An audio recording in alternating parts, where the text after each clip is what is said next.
다 함께 묵도하심으로 우리 하나님 앞에 수요 예배를 드리겠습니다. 우리가 약할 때에 너희가 강한 것을 기뻐하고 또 이것을 위하여 구하니 곧 너희가 온전하게 되는 것이라. 그러므로 내가 떠나 있을 때에 이렇게 쓰는 것은 대면할 때에 주께서 너희를 넘어뜨리려 하지 않고 세우려 하여 내게 주신 그 권한을 따라 엄하게 하지 않게 하려 함이라. 아멘. 좋으신 아버지 하나님, 오늘도 예배를 통하여 우리의 믿음이 훈련받게 하시고 그리하여 주님 다시 만나는 그날에 정죄함이 아니라 구원의 자녀 영생의 복을 누리는 아름다운 훈련이 되게 하여 주옵소서. 예수 그리스도의 이름으로 기원하옵나이다. 아멘. 주님 손잡고 일어나세요. 일어서세요. 한번 찬양하겠습니다.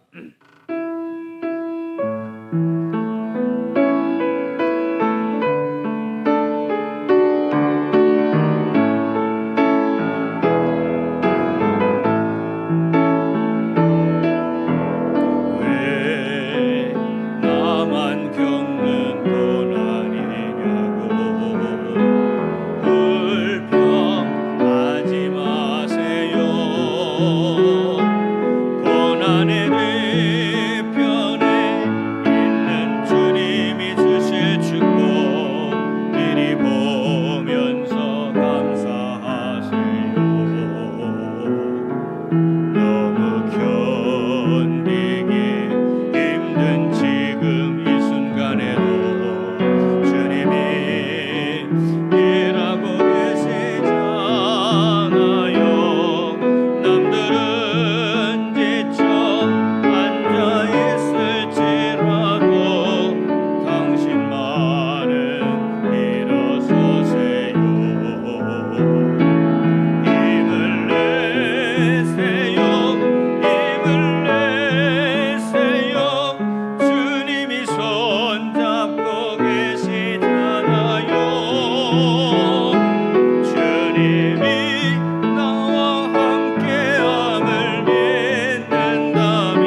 묻습니다. 왜 이런 슬픔?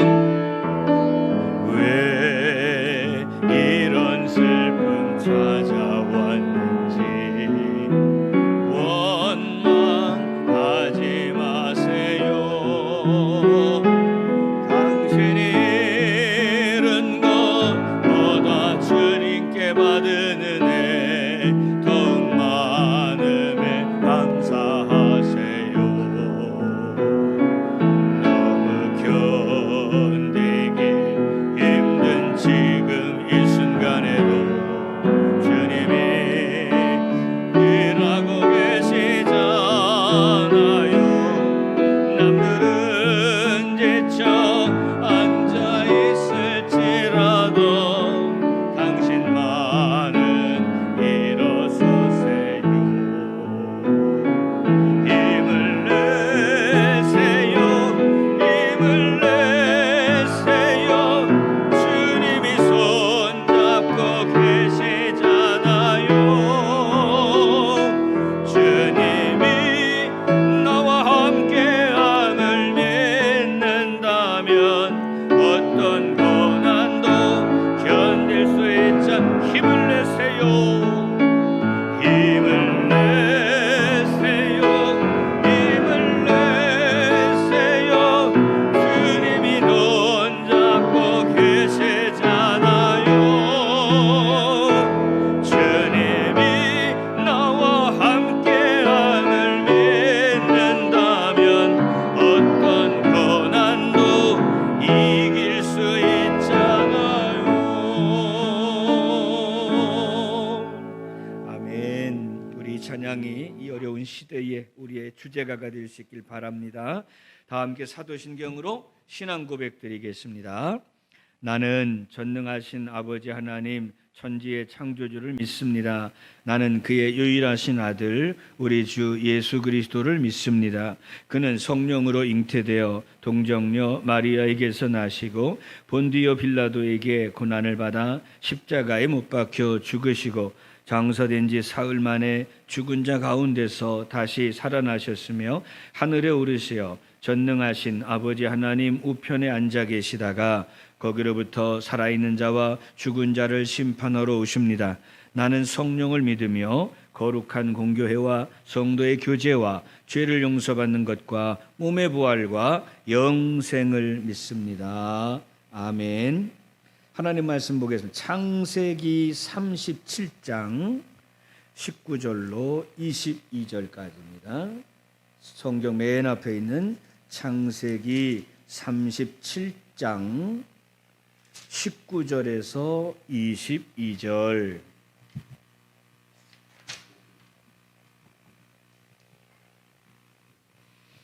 (19절에서) 22절까지 우리 함께 읽도록 하겠습니다. 시작. 서로 이르되 꿈꾸는 자가 오는도다. 자 그를 죽여 한 구덩이에 던지고 우리가 말하기를 악한 짐승이 그를 잡아먹었다 하자. 그의 꿈이 어떻게 되는지를 우리가 볼 것이니라 하는지라. 루벤이 듣고 요셉을 그들의 손에서 구원하려 하여 이르되 우리가 그의 생명은 해치지 말자. 루벤이 또 그들에게 이르되 피를 흘리지 말라. 그를 광야 그 구덩이에 던지고 손을 그에게 대지 말라 하니 이는 그가 요셉을 그들의 손에서 구출하여 그의 아버지에게로 돌려보내려 함이었더라. 아멘. 자, 오늘은 우리가 창세기에 나오는 주인공 이 루벤이라고 하는 사람에 대해서 공부를 하는 날입니다. 하나님께서 아브라함과 이삭과 야곱에게 복을 내리시고 야곱에게 아들들을 많이 주셔서 그 아들의 숫자가 12명이었죠. 그리고 그 아들 가운데 첫째 아들이 바로 우리가 보고 있는 루벤입니다. 둘째 아들은 루벤, 그 다음은 시므온, 그 다음에 유다, 레위 이렇게 알고 있는 것이죠. 자, 그런데 오늘 이 야곱의 첫째 아들 루벤에 대한 묘사를 창세기에서는 길게 많이 찾아볼 수는 없습니다. 그런데 이 루벤처럼 장점과 단점이 혼재되어 있는 사람을 찾기도 대단히 드물지 않겠나 하는 생각을 해봅니다. 좋게 생각하면 균형이 있는 것이고 또 부정적으로 생각해 보면 대단히 우유부단한 모습이 있다는 것을 우리가 또 발견할 수도 있게 되는 것이죠. 그래서 우리의 삶에, 우리의 성격에, 또 우리가 삶을 대하는 태도에 르우벤의 장점이 있다면 개발하면 되는 것이고, 르우벤의 단점이 우리에게 있다면 그것을 제거함으로 인해서 온전한 성품과 또 삶의 태도로 우리 인생의 승리자가 되기를 바라는 것입니다. 자, 오늘 말씀 보시면 우선 먼저 오늘 이 창세기 37장의 배경을 우리가 잘 압니다. 아시는 것처럼 야곱은 그 아들들 가운데 요셉을 가장 사랑했습니다.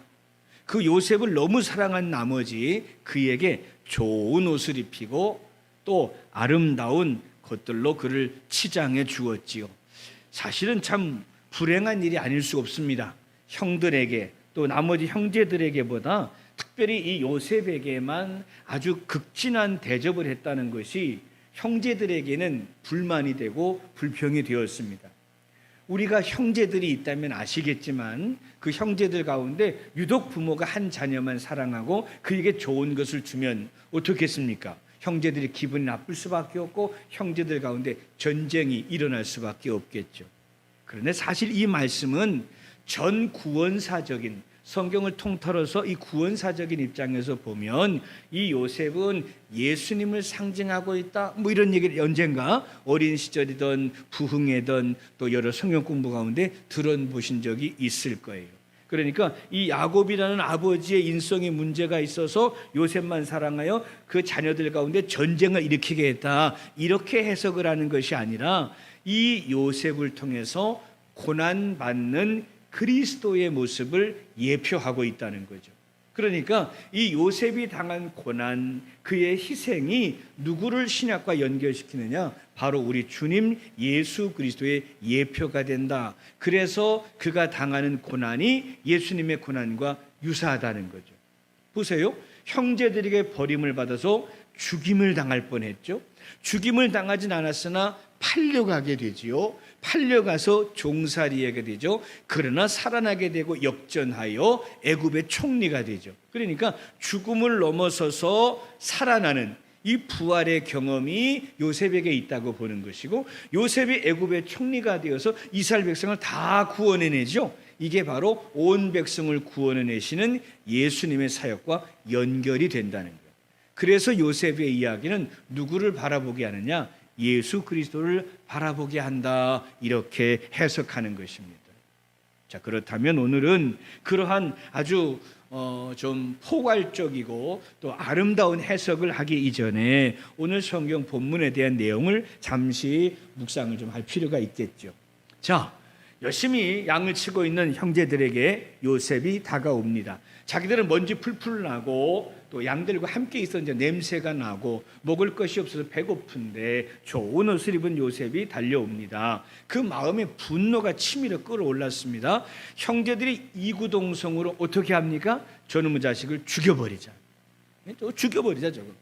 아버지가 저놈만 이뻐하고 우리를 이렇게 힘들게 하는데 저놈만 죽으면 저놈에게는 사랑이 우리에게 공평히 나누어지지 않겠는가. 그래서 그만 죽이려고 작전을 짜게 된 거죠. 20절입니다. 자, 그를 죽여 한 구덩이에 던지고 우리가 말하기를 악한 짐승이 요셉을 잡아먹었다고 하자, 이렇게 얘기합니다. 아니, 얼마나 미웠으면 동생을 죽여서 아버지의 마음에 고통을 주고 싶을 만큼 했다니, 아버지가 처신을 잘못한 게 분명히 맞긴 맞는 것 같습니다. 자, 그런데 이때에 드디어 르우벤이 등장을 합니다. 21절입니다. 르우벤이 듣고 요셉을 그들의 손에서 구원하려 하여 이르되 우리가 그의 생명은 해하지 말자, 죽이지 말자는 거죠. 큰형님이 자기 노릇을 하는 겁니다. 22절 르우벤이 또 그들에게 이르되 피를 흘리지 말라, 그를 광야 그 구덩이에 던지고 손을 그에게 대지 말라 하니 이는 그가 요셉을 그들의 손에서 구출하여 그의 아버지에게로 돌려보내려 함이었더라 그랬습니다.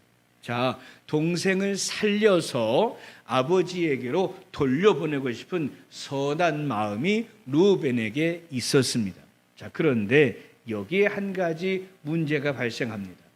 큰형님이 이렇게 말을 하지만 형제들의 분노를 사그라뜨릴 수는 없었습니다. 결국 죽이지는 않았으나 구덩이에 던져 넣습니다. 자, 그런데 이때에 어떤 일이 벌어지느냐? 미디안에 그 많은 사람들이 이제 그 장사를 하러 그 목지를 지나가게 됩니다. 그러니까 우리가 알고 있는 것처럼 실크로드인 거죠. 이 상선들이 지나가는 길목에 이제 그 요셉의 형제들이 목축을 하고 있었던 거예요. 잘 됐다. 저 상선, 저 낙타에다가 짐을 싣고 저기 애굽으로 장사하러 가는 그 이스마엘의 후손들에게 이놈을 갖다가 포박해서 노예로 팔아버리자. 이 결정을 누가 하게 되느냐? 이걸 바로 유다가 내리게 됩니다. 유다가 내리게 됩니다. 나중에 성경을 보면 이 유다는 어떻게 하나님이 평가하시냐? 이게 참 사람의 판단과 틀려요. 이게 참 사람의 판단과 틀린데 무슨 말이냐? 르우벤은 우유부단한 사람의 대명사가 되고 유다는 죄가 많고 흠이 많으나 결단력이 있어서 끝내는 하나님께 쓰임을 받은 사람으로 이렇게 바뀌어서 표현이 되게 돼요. 이게 어떤 결과냐? 야곱이 나중에 죽잖아요. 죽을 때에 이제 자녀들을 하나하나 축복할 때에 어떻게 되냐? 르우벤에게는 칭찬보다는 책망이, 그리고 오히려 유다에게는 큰 상급과 보응을 내리게 됩니다. 자, 이것을 어떻게 해석하면 좋을까요? 성경은 이렇게 보는 겁니다. 르우벤이 큰형인데 이 동생들을 제압하고 권위, 안업, 권위를 가지고 동생들의 나쁜 짓을 막을 수 있어야 한다고 보는 겁니다. 여러분 가운데 장자들이 계시지요. 장자의 역할이 무엇일까? 권위가 있어야 된다.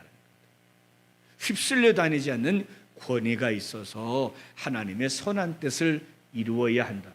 그냥 먼저난 순서만 먼저가 아니라 권위가 있어야 한다 하는 거예요. 형제들이 쫙 모였는데 말도 많이 하고 큰 소리는 내는지만 장자가 권위가 없으면 어떻게 돼요? 동생들에게 휘둘리게 되고 그 위치가 매단이 초라하게 되죠. 르우벤을 그렇게 보신 거예요. 마음은 착하다만, 마음은 참 착한데 좋은 길 바른 길을 끌고 나갈 리더십이 없는 사람이 르우벤이었다는 거죠.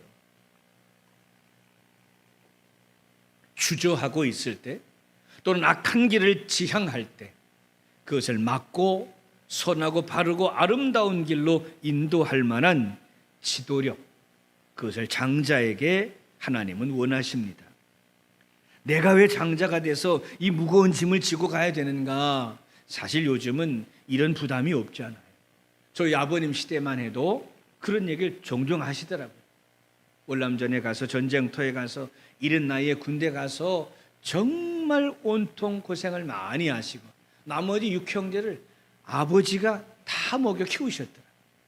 전쟁 때 얘기도 들으니까 6.25 때 내려오시면서 한 손에는 여동생의 손을 잡고 등에는 또 남동생 업고 그래 내려오셨다고 말씀하시더라고요. 우리 아버님이 39년생이신데 우리 권사님하고 아마 연세가 같으실 거예요. 피난 때에 남동생을, 그 나이가 몇 살 때입니까? 11살, 12살 때인데 남동생을 업고 큰 여동생을 손에 잡고 그 전쟁터를 내려오신 거예요. 그러니까 아버지 어머니가 건강하시지만 또 그럼에도 불구하고 이 장남이 이 실형제의 장남으로서 목숨을 걸고 전쟁터에 대학 다 보내고 결혼 다 시키고 그 책임을 감당하잖아요.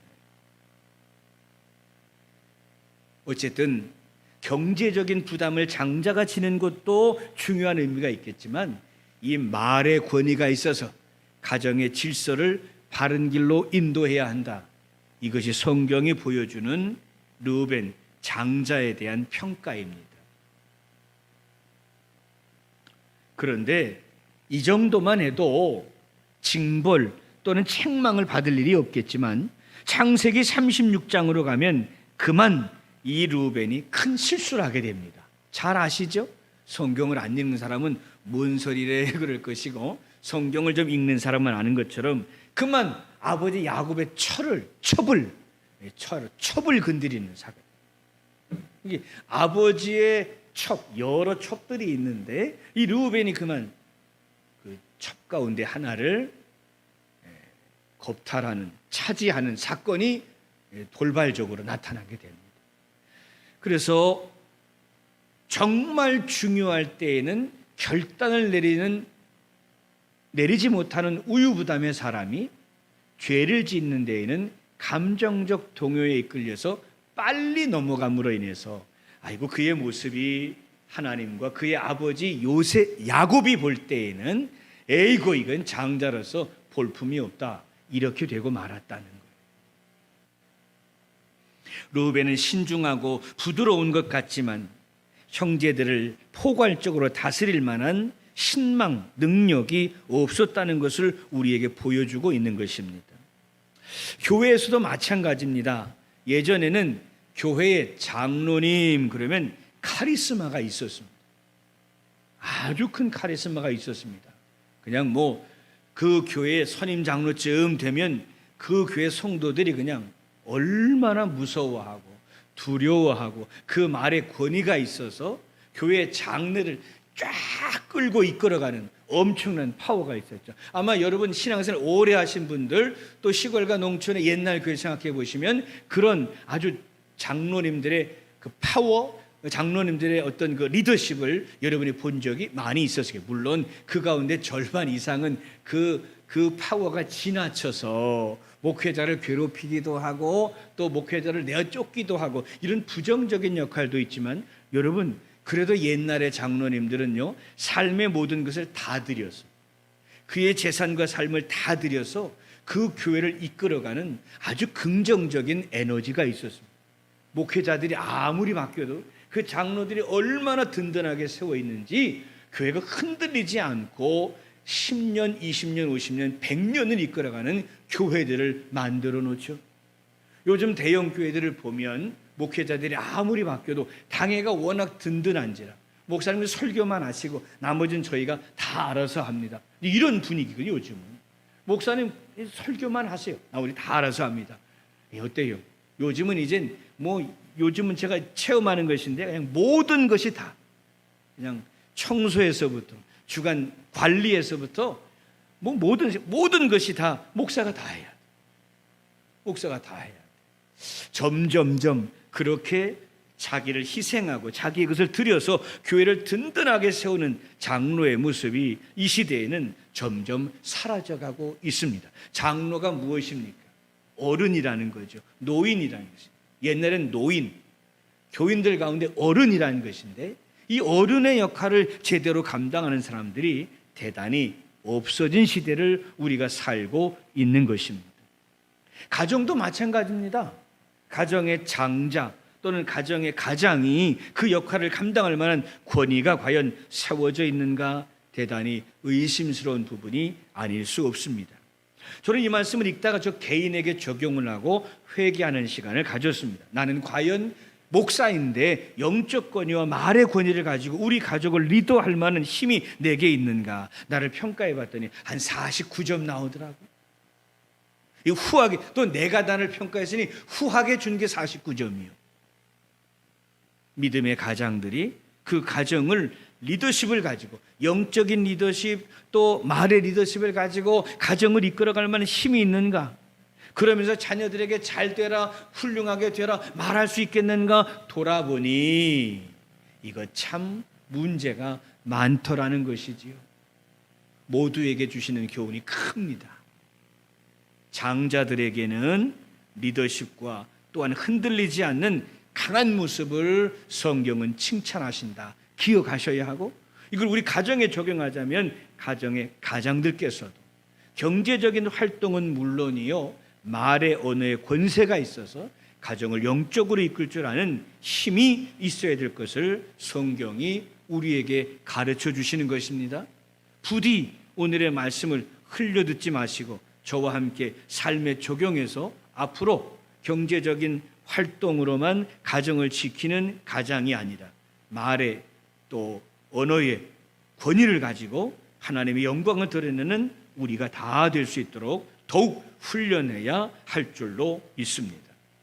이렇게 해서 르우벤이 요셉을 살렸으나 팔려가게 하는 것은 오히려 유다가 나서게 돼요. 그러니까 죽이지 않은 것까지는 루벤의 역할인데 결국 그 동생을 팔려 애굽으로 보내는 과정은 유다의 입김이 훨씬 더 셌다는 것이 성경의 판단인 것이죠. 자, 이렇게 되고 시간이 흘러 세월이 흐르게 됩니다. 20여 년의 세월이 흐른 후에 어떤 일이 벌어지게 됩니까? 이집트, 애굽뿐만이 아니라도 가나안에도 기근이 심해집니다. 우리 요셉의 꿈 얘기 아시죠? 7년 흉년, 7년 풍년.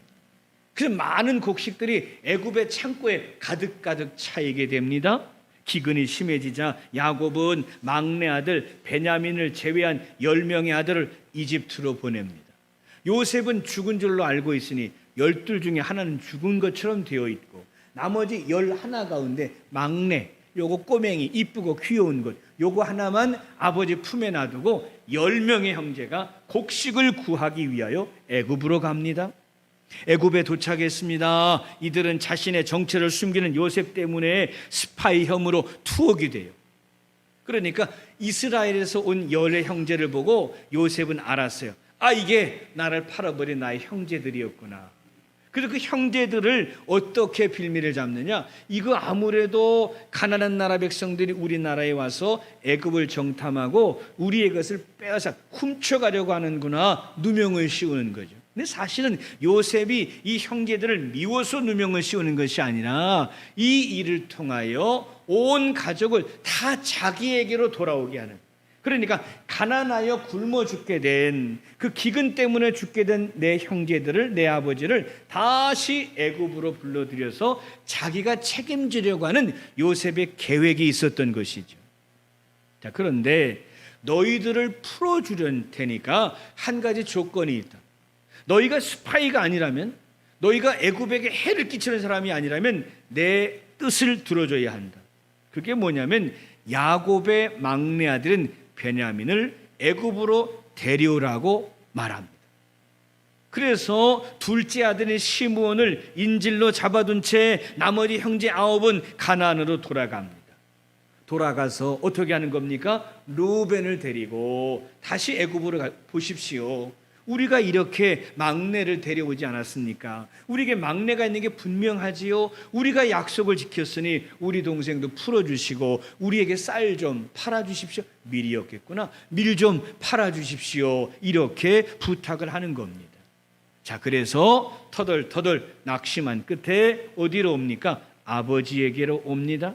창세기 42장에 보면 루벤이 다시 등장을 하는데 아버지를 설득하려고 합니다. 무슨 말이냐? 아버지, 이러고 저러고 어쩌고 저쩌고 해서 지금 시몬이 갇혀 있는데 그 총리가 말하기를 우리가 거짓말을 한 것이 아니라면 막내 동생을 봐야겠답니다. 걱정하지 마시고 이 막내 동생 데려가서 밀도 사오고 시므온도 데려오겠으니 허락해 주십시오 합니다. 그런데 루벤의 말 재주가, 루벤의 리더십이 부족했다고 했죠. 너무 무르고 판단이 부족하여 아버지 야곱을 움직이지 못해요. 자, 여기에 중요한 게 있어요. 성경을 다 시간 관계상 찾아보지 못하는데 결국 아버지의 마음을 돌리는 게 누구죠? 모르시면 배우세요. 유다예요. 유다가 드디어 아버지의 마음을 움직이게 되는 겁니다. 그로 인해 가지고 드디어 유다가 해결책을 내밀고 그 방법을 찾습니다. 그러면 유다가 내린 해결책이 뭐냐면 유다가 이렇게 말합니다. 제가 베냐민을 데려갔다가 형 시몬과 함께 다 데리고 오겠습니다. 그렇게 못하면 유다가 말합니다. 제 두 아들을 죽이십시오. 그러니까 유다는 어떤 사람이냐? 아주 파워풀하고 대단히 돌격형의 사람. 그러니까 루벤은 물로 터진 사람. 그러니까 성경에서 둘을 비유하는 거예요. 성경은 어떤 사람을 원하느냐? 물로 터지고 착하긴 한데 부드럽긴 한데 우유부단한 사람을 성경은 영웅으로 보지 않고 어떤 사람을 보느냐? 돌파하는 사람. 도망가는 사람 말고 어려운 일을 만나면 살짝 빠지는 사람, 자기 의견은 없고 우유부단한 사람, 이런 사람을 성경은 선호하지 않아요. 어떤 인물을 원하냐? 돌파를 원해요. 우리 성도들 가운데 보면 성품은 참 좋아, 참 순종도 잘해. 그런데 돌파하는 능력이 없는 분들이 많이 있어요. 책임을 지는 게 싫어. 그냥 중간만 했으면 좋겠어. 튀지 않았으면 좋겠어. 무거운 짐을 지면 너무 힘들어. 그래서 이렇게 피해가거나 빠져가거나 도망치는 경우가 있죠. 가정생활, 사회생활, 직장생활, 교회생활을 다 그렇게 하는 경우가 비일비재해요. 그런데 성경은 이렇게 말하는 거예요. 우유부단한 르우벤은 평가를 박하게 하고 어렵고 힘들지만 생명을 건 돌파력을 가진 유다에 대해서는 위대한 하나님의 사람으로 축복하면서 나중에 야곱이 이 12아들에게 안수하며 축복할 때 유다에게 거대한 축복을 내립니다. 그 12형제 가운데 가장 큰 축복을 유다의 머리에 부어놓습니다. 이스라엘 백성을 유다 백성, 유다 민족이라고 말하잖아요. 그런 것이 바로 여기에 기인을 하고 있는 것이지요. 르우벤은 결국 원치 않는 방법으로 아버지의 마음을 움직일 수 없었으나 유다의 생각과 유다의 결단력이 결국 모든 가족을 살리게 되었다고 성경은 보고 있는 것입니다. 성경이 그렇게 본다는 게 우리가 무슨 의미가 있나요? 하나님께서 그렇게 판단하신다는 거예요. 여러분, 야곱과 에서를 한번 생각해 볼까요?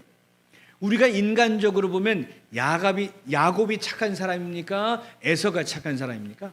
사실 에서는 특별히 지은 죄가 없어요. 특별히 지은 죄가 없어요. 요 야곱은 어때요? 엄마가 만들어둔 음식 몰래 아버지한테 갖다 주고 축복 가로챈 사람 아닙니까? 에서는 어땠어요? 산에 가서 사냥하는 사람이에요. 아버지에게 귀한 것 갖다 드리려고. 그리고 세상의 기준으로 보면 어때요? 에서가 맞죠.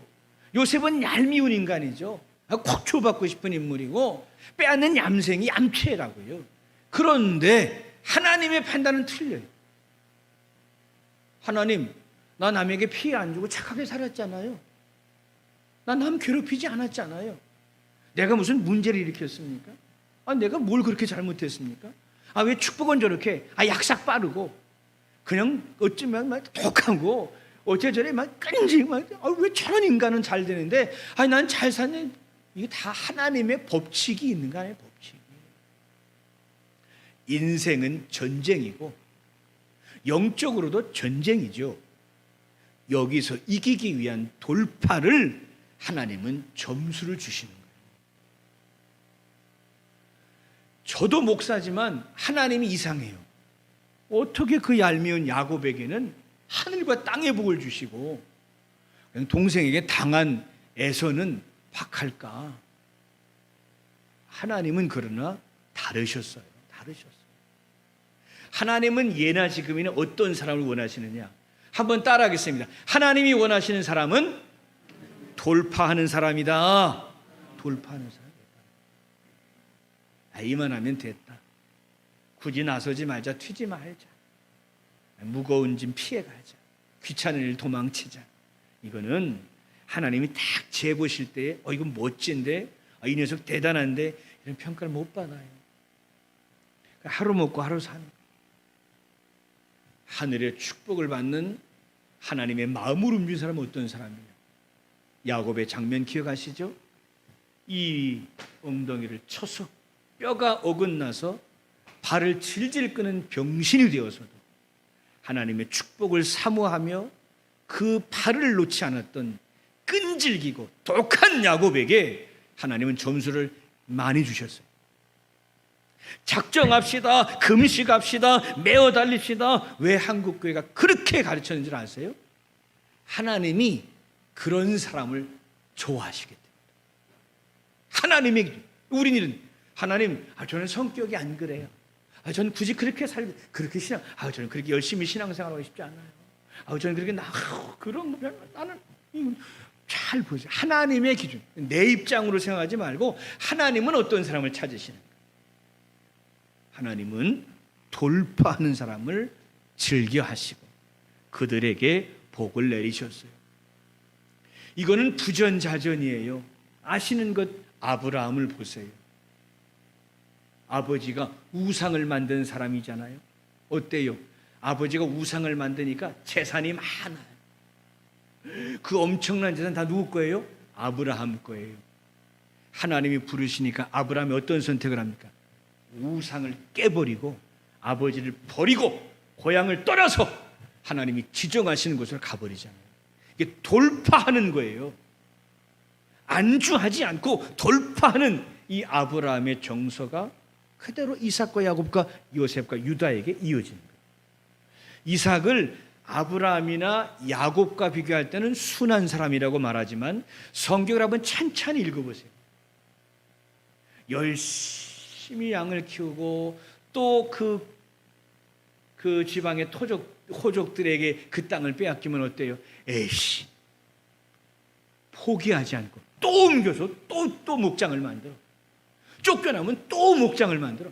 그냥 그가 목장을 만들면서 다닌 모든 것을 나중에 하나님이 네가 그렇게 핍박을 받으면서도 결국 일구어낸 네 발이 닿은 모든 것들을 내가 너에게 주마 하는 약속하시죠. 에이 됐어. 저렇게 방해를 하는데 저렇게 안 된다는데 요거 하나면 충분해. 요거 충분히 밥 먹고 살만 하잖아. 이거면 됐어. 그래 하나님 말씀하십니다. 그래 널 써서 무슨 영광이 드러나겠느냐. 돌파하지 않으면 하나님의 큰 권세 경험하기가 어려워요. 요즘 시대가 점점 편안한 게 좋고 튀는 게 싫고 책임지는 게 싫고 그럼 다 루벤이 돼버리고 마는 거죠. 하나님은 지금도 주목하여 보실 겁니다. 고난을 돌파하는 능력, 시험을 극복하는 능력, 원수와 싸워서 이기는 승리의 능력, 하나님은 지금도 보고 계실 것입니다.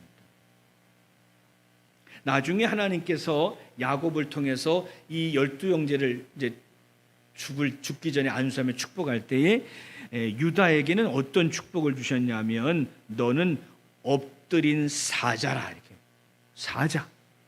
그러니까 그 평원을 지배하는 그 윌림을 지배하는 강력한 리더십과 축복을 유다에게는 허락합니다. 그래서 아들 요셉과 버금가는 축복이 유다에게 내려지게 되는 것이지요. 오늘의 말씀을 정리하려고 합니다. 루벤은 결정장애, 쉽게 결정하지도 못하고 또 리더십이 없는 우유부단한 사람이었기에 그의 처음과 끝이 아름답지 못했다. 그러나 죄도 있고 허물도 있고 실수도 있고 실패도 있었지만 유다는 끝내 돌파하는 하나님의 사람이 되어 축복의 주인공이 되었다. 이제 우리에게 삶에 적용해야죠. 상식, 루벤은 그런 사람이었대, 유다는 그런 사람이었대. 이걸 들으려고 여기 모인 게 아니에요.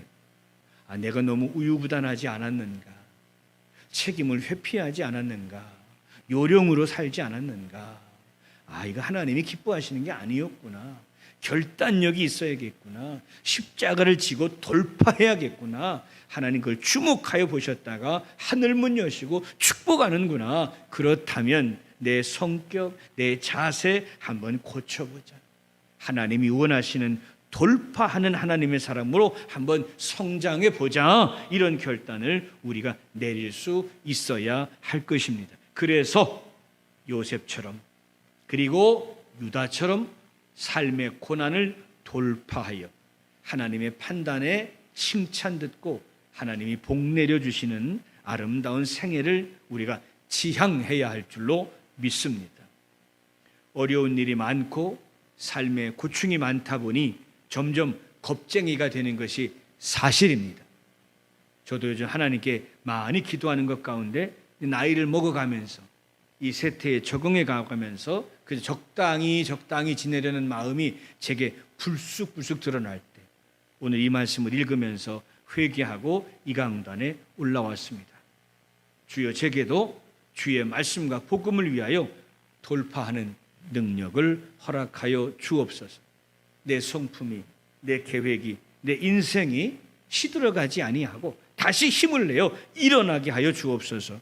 하나님 앞에 기도하는 시간을 가졌고 또 앞으로 그렇게 강력한 기도를 하나님께 드리기로 결단해 봅니다. 여러분, 돌파하는 하나님의 사람을 기다리신다. 이 말씀이 여러분들에게 유익이 있어서 성령 하나님의 격려와 여러분의 결단이 아우러져서 하나님께 영광을 돌리고 하늘의 축복을 누리는 성도가 꼭 되실 수 있기를 주님의 이름으로 축원합니다. 기도합시다. 사랑의 하나님, 감사합니다. 믿음이 이기네, 믿음이 이기네 말씀하셨으니 현상 속에서, 현실 속에서, 답답하고 막막함 속에서 믿음으로 돌파해낼 수 있는 하나님의 군사 되게 하여 주옵소서. 뒷꼬리를 따라가다가 도망치는 졸장부가 되지 말고 앞장서서 하나님의 영광을 위하여 죄와 싸우며 고난과 싸우며 승리하는 하나님의 군사 되게 하옵소서. 예수 그리스도의 이름으로 기도하옵나이다. 아멘.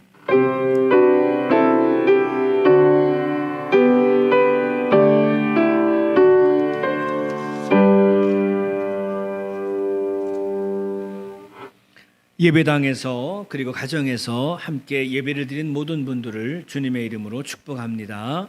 계속해서 이제 본당과 교육관에서 마음껏 예배 드릴 수 있으므로 할 수만 있다면 가족과 함께 성전에서 예배의 자리를 지키는 성도들이 되시기를 바랍니다. 교육부서의 회복을 위해서 계속 지속적으로 기도해 주시기를 바랍니다. 새벽 기도를 다시 시작하고 있습니다. 새벽을 깨워 기도하는 일에도 열심을 내어 주시기 바랍니다. 금요일 저녁에는요, 금식 기도회가 있습니다. 하루에 한 끼라도 금식하고 함께 모여 나라와 가정과 교회를 위해 기도하는 분들이 많아질 수 있기를 바랍니다.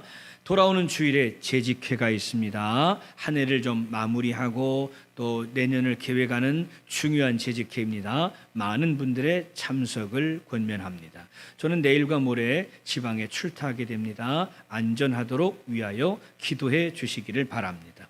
어렵사리 노회가 정상적으로 운영이 되어서 10월 27일에 가까운 행신 임마누엘교회에서 노회를 하게 됐습니다. 저하고 박형인 장로님이 참석하도록 하겠습니다.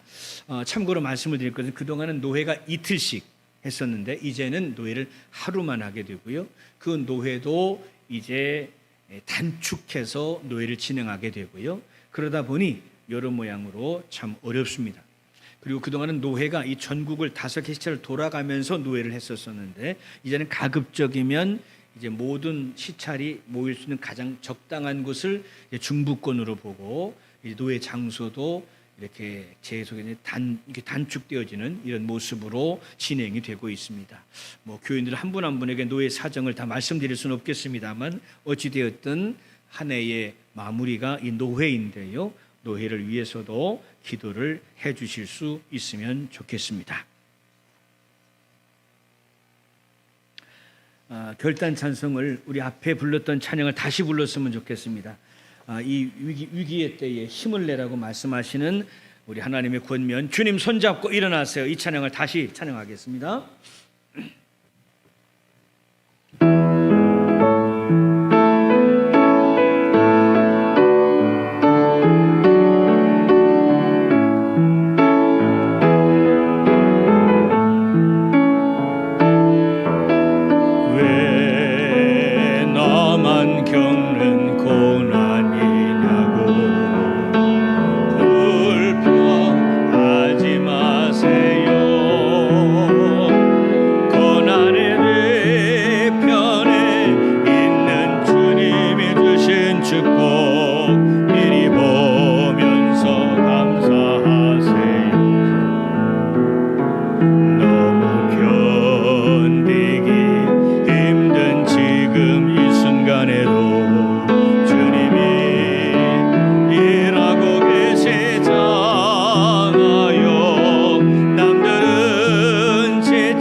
힘을 내세요.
지금은 우리 주 예수 그리스도의 은혜와 아버지 하나님의 놀라우신 사랑과 성령의 교통 역사하심이 하나님의 거룩한 백성 요셉과 유다처럼 돌파하는 하나님의 사람이 되어 하나님으로부터 예비하신 축복받기 원하는 성도들 머리 위에, 이 고난 가운데 승리해야 할 대한민국과 우리 교회 위에 이제로 영원히 함께 하시기를 간절히 축원하옵나이다.